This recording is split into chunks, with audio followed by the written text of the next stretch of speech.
Welcome back to The Ethical Entrepreneur, where I chat to 21 experts in ethical and sustainable business over 21 days. I hope you're enjoying the lineup so far. Today, I'm speaking with Professor John Manners-Bell, who is the Chief Executive of Transport Intelligence and founder of the Foundation for Future Supply Chain. John has over 30 years' experience working in and analysing the global logistics sector.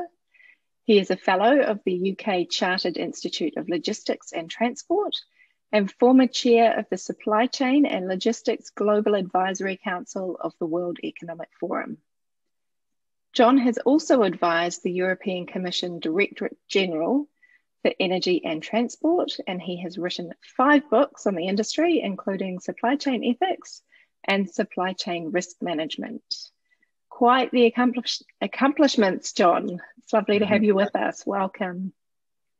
Thank you very much, Marika. It's great to be here. Looking forward to this interview. So there's so much when it comes to supply chain and logistics. Let's jump straight in. Today's topic is all about the triple line and how businesses can create sustainable balance across their supply chains. What is the triple line and why is it so important to find balance regardless of the type of business you're running? Yes, well, that's the fundamental question, isn't it? The triple bottom line, or sometimes called the triple advantage, it's about, I suppose, companies are starting to realise, or they have done, many companies for the last decade, that your performance cannot just be measured in terms of profitability, but they need to measure their performance and success in other ways. And economics is very, very important, but so too is sustainability and also the ethics, the societal impact which a company will have as well. So there's 3 different areas really fall into the profit, people, and planet category, which is very easy to say, but far more difficult to actually achieve. But it's an area where companies really are starting to focus now, because they realise that there are the triple bottom line element is that there are advantages which come to the company overall, and that company must become more sustainable if it's to survive and to prosper. So to give you an idea, really, sometimes these benefits are called green and gold. The green comes through the sustainability, but also the gold, there are financial benefits as well. So if you have a profit, which a project which is dealing, for example, with reducing heating costs or lighting costs in a warehouse, obviously that has knock-on benefits as well for the environment. So it's getting companies to start thinking holistically. In the past, as we'll probably talk about, compliance has been a very big part. Companies have been forced to look at their operations in a more sustainable light or in a more ethical light. But now they're moving on along the curve through risk mitigation to efficiency driven towards a holistic approach, and that holistic approach is really fundamental to the future sustainability of companies and to the industry as well. Right. And that's something, given your position with the World Economic Forum, that's something that is on their agenda? Yeah, definitely. And we undertook a number of projects really to show companies that of the overall, these holistic benefits of approaching the corporate strategy in a way which integrates the people, planet, and profits, a mantra. And I think there is really a sort of lack of understanding that if companies do take this holistic approach, then there are sort of knock-on benefits. And one piece of work that we undertook alongside consultancy Accenture was that companies could achieve profits or reduction in costs of up to 16% by putting into effect some of these triple advantage projects. They could increase revenues by up to 20% as well, because if you position yourself as a very sustainable company, then your customers have a perception of you as being a very high quality company, more and more customers are really sort of looking to use companies which have this take a ethical and sustainable approach, and so therefore you're more likely to get onto tender lists, which means you're more likely to win business. And so your brand value is going to increase as well, and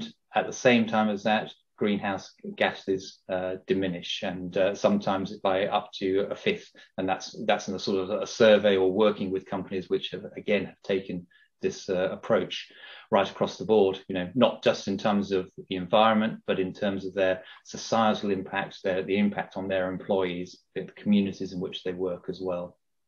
Yeah. And so in your work with businesses across the supply chain, I'm hoping you've started to see, a big shift towards more ethically minded decisions when it comes to things like operations and manufacturing, but also, in your field, transportation and logistics. How has this shift come about, and what are the biggest drivers behind it? Well, you're quite right. Things have changed quite dramatically over the last 10 years or so.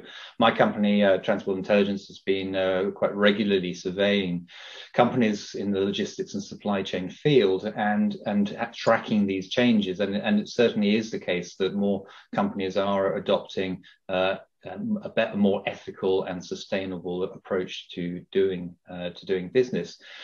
Why those companies are doing well, I think it's a combination, really. Firstly, no doubt at all that the fear of government regulation is one area, one reason why these companies are being prodded along the way. They'd rather be seen to be doing the right thing than actually having government coming along and regulate, which is a very real fear with companies. But of course, I think also, I think we need to be clear that businesses don't operate in a vacuum. They are part of society. When people go to work, they don't leave their sort of their own ethics behind as soon as they cross the threshold and go into the warehouse or work in that transport or work in the sourcing and procurement. These are real people making decisions, and of course, as societies have developed a more consciousness of their impacts on the environment and on the people around them. So therefore, businesses have started to reflect that as well. So it's this case, this issue really, that the businesses are part of society. They're not evil. In fact, most businesses are really a driver for good in the world. They want to create economic value, that's for sure, but creating economic value is not bad. I mean, after all, in China, it's lifted 850 million people out of extreme poverty. But at the same time as that, the companies now realize that, going back to my first point, is that they do have an impact on communities, the societies, their employees, and also on the environment in which they work. And so this is sort of driving the change. Yeah. And gone are the days, I hope, where you get away with burying your head in the sand. I think the work that I do, even with my charity out in Cambodia, before I went there, I would have had no idea that the sorts of activities that happen still happen in places like that. And I would imagine that there are a lot of organizations that maybe haven't dived deep enough into their supply chain to really understand. It's not that they are even aware of these things that are going on at times. I think that's absolutely right, and you've really put your finger on a big issue where companies can do better. I mean, the supply chain world that we live in is one of outsourcing and remote production, where companies, Western companies in the past have been able to sort of push a lot of these issues out at arm's length. And some have pretended that when they outsource their production, they also outsource the responsibility that they have for the workers and for the environmental impact of those suppliers. If they're a long way away, then a lot of companies can start saying, well, that's somebody else's problem. But that's less and less. They're not able to do that so much these days because of, say, global media, global lobbyists, for example, organizations which exist in remote countries who are able to shine a light on practices. So I think, I think that there's another issue here as well, that you have the big Western global manufacturers and retailers, which are starting to get their house in order. But of course, there are a lot of you could call them white brand labels who operate in China or throughout the rest of Asia, where nobody's shining a light particularly on them. There are a lot of manufacturers, especially Chinese manufacturers, who really don't care where the sustainable practices or the ethical practices of their suppliers, and they account for a huge proportion of the overall market. And so I think moving forward, we have to obviously keep pressure on the big global manufacturers and the blue chips, but I think that's not really where the problem is going to lie moving forward. It is really that the huge levels of fragmentation and other manufacturers which Western consumers have no idea about, which have the very dodgy ethical practices in terms of the way they treat their employees and their impact on the environment.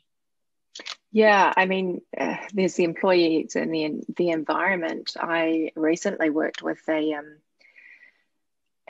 natural skincare brand, and when we looked at going into China, actually in China, to have a physical presence in China, you still need to test on animals, and that was just not aligned with the values, which meant that they didn't go into China. Yeah, that's right. Well, there's, Western values are in many cases different from the values that we find in the developing world across the whole range of societal and environmental impacts. So there is a wider job in terms of education as well. Yeah, absolutely. So how, we're talking about the issues and the challenges we still have to face, but how far have we come, and how far do you think we can take it? What does the ideal future supply chain look like, and is it realistic?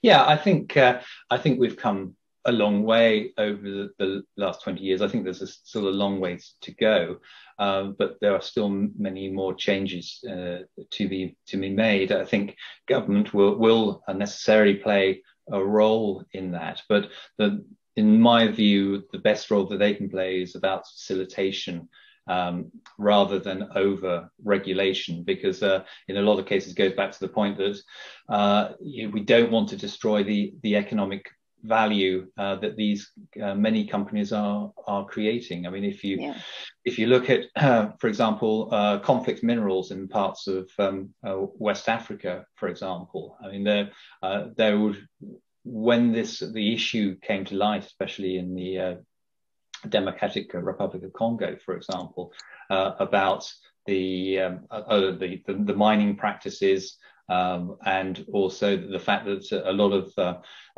sort of terrorist organizations, for want of a better word, had moved in, were benefiting from the profits from mining minerals, which were then getting into the global supply chain, and which were being, any sort of smartphone around the world will probably have some tin, or titanium or tungsten kind of being mined from somewhere in West Africa.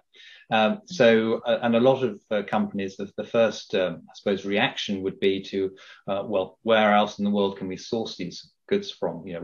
Let's get out of this market before there becomes a real media issue for us.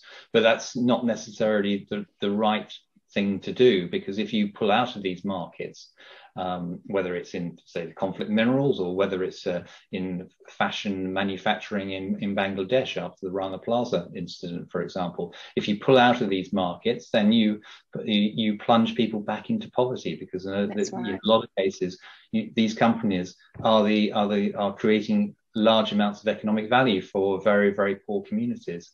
Yeah. So the answer is not to just say, right, let's pull out, we'll go somewhere else because it's bad for our brand, but to actually start engaging more with these communities and societies, and actually stay in these countries, but do so in a way which is, I suppose, far more switched on, far more engaged. So understanding these problems, working with the local communities involved. But the worst thing you can do is just pull straight out, because that benefits absolutely nobody. Yeah, no, that's a really, really valid point. Yeah. So you've kind of touched on the challenges, but are there any other challenges that you think are holding businesses back? And how do you think we can overcome them?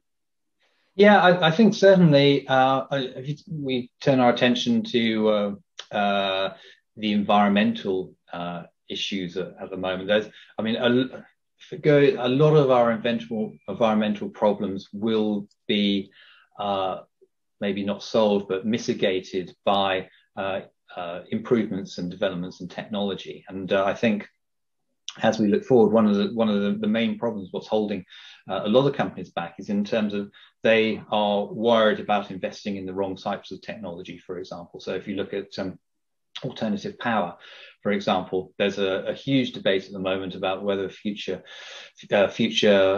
power will be either battery electric, or will it be hydrogen, or will it be some other source of power, maybe methane, maybe LPG or whatever.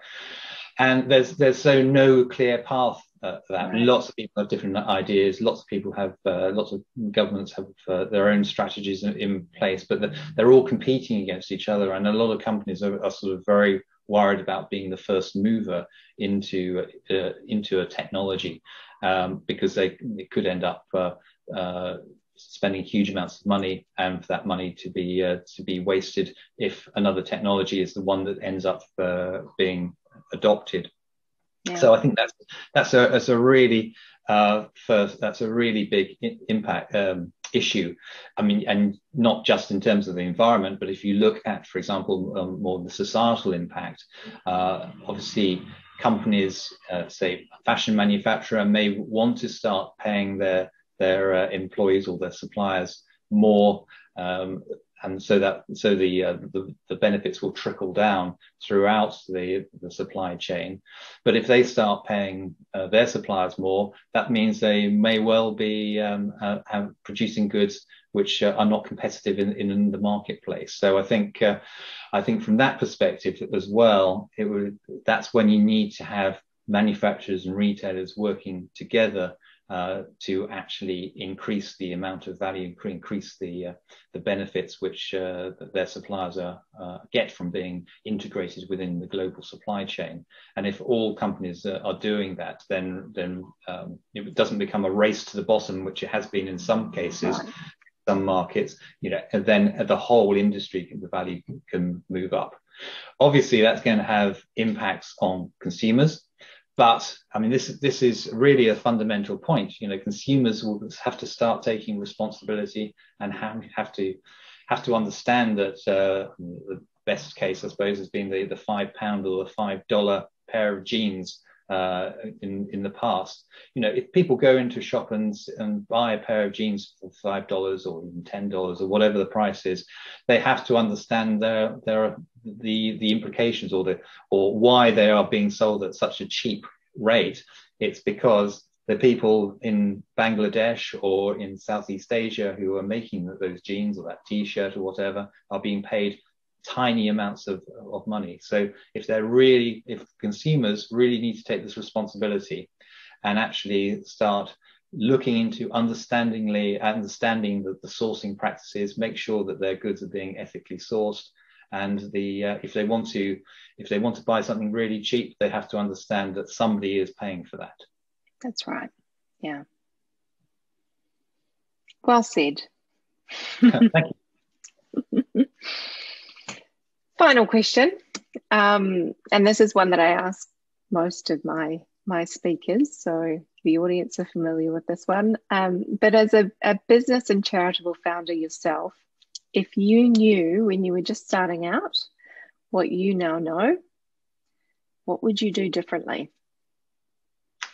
Yeah, that's a very good question, and I don't think there's a really good answer. But what I would say is that I think that you have to remain true to your vision throughout. So I'm not sure I would look back and thought would have done anything differently.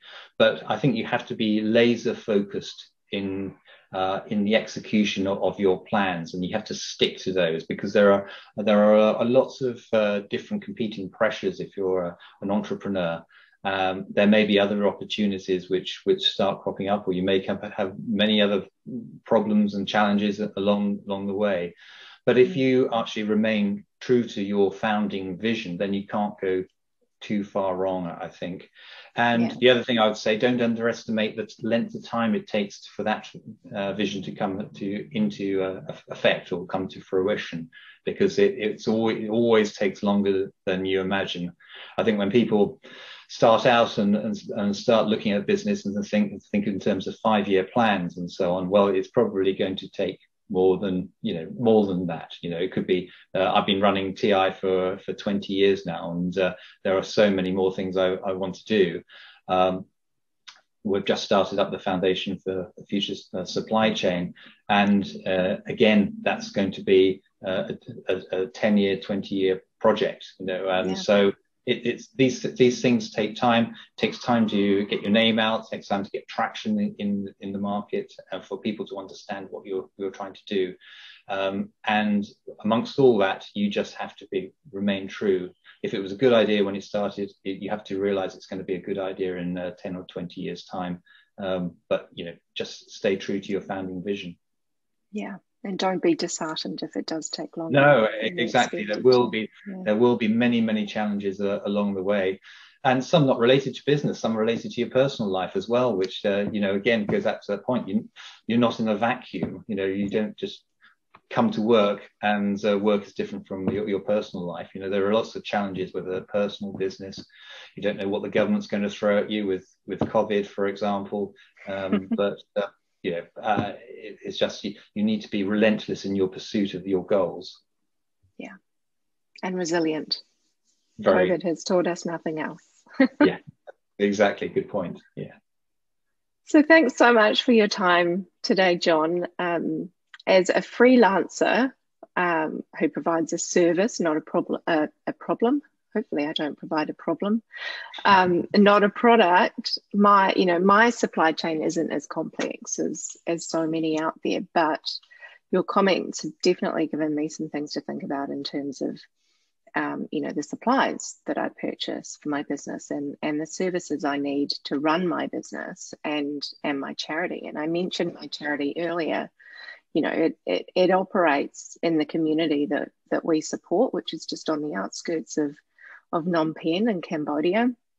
And supply chain ethics was something I desperately wanted to include in this series, because the village is actually surrounded by garment factories, many with less than appropriate employee standards.